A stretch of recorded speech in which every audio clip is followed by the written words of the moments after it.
Hi friends, ఈరోజు మనల్ని నమ్మిన వాడిని మనం సక్సెస్ఫుల్గా చీట్ చేసి ఉండొచ్చు ఫ్రెండ్స్. కానీ ఈరోజు మీరు హ్యాపీగా ఉండొచ్చు. కానీ కర్మ అనేది ఒకటి ఉంది ఫ్రెండ్స్. ఆ కర్మని ఎవరము తప్పించుకోలేము ఫ్రెండ్స్. కర్మ అనేది మనల్ని మనం ఈ భూమి మీద ఉన్నప్పుడే ఆ కర్మను మనం అనుభవించాలి ఫ్రెండ్స్. ఒకరిని మనం మోసం చేసామంటే మనమే మోసపోతాం ఫ్రెండ్స్. మనల్ని మోసం చేసే వాళ్ళు ఇంకొకళ్ళు ఉంటారు ఫ్రెండ్స్. కాబట్టి ఎవరిని మోసం చేయకుండా ఉండండి ఫ్రెండ్స్.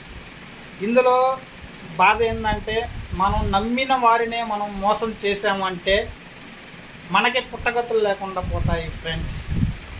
కర్మను మనం ఖచ్చితంగా అనుభవించాలి ఫ్రెండ్స్. ఎవరైనా సరే,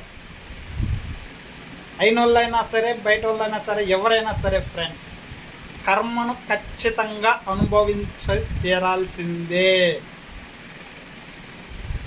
పైన దేవుడు అనేవాడు ఉన్నాడు ఫ్రెండ్స్. దేవుడు ఇవన్నీ కంపల్సరీగా చూస్తూ ఉంటాడు ఫ్రెండ్స్. ఈరోజు నువ్వు హ్యాపీగా ఉండొచ్చు, పలానా వాడిని నేను మోసం చేశాను, పలానా దాన్ని నేను మోసం చేశాను అని హ్యాపీగా ఉండొచ్చు. Enjoy your life. హ్యాపీగా సంతోషంగా ఉంటావు ఫ్రెండ్స్. అది కేవలం ఈ రోజుటి వరకే. రేపు అనేది ఒకటి ఉంటుంది ఫ్రెండ్స్.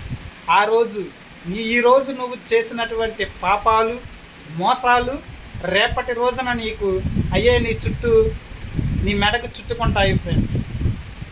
చుట్టుకొని నిన్ను ఉక్కిరి బిక్కిరి చేస్తాయి. వెంటనే 1 by 1 వస్తూ ఉంటాయి ఫ్రెండ్స్.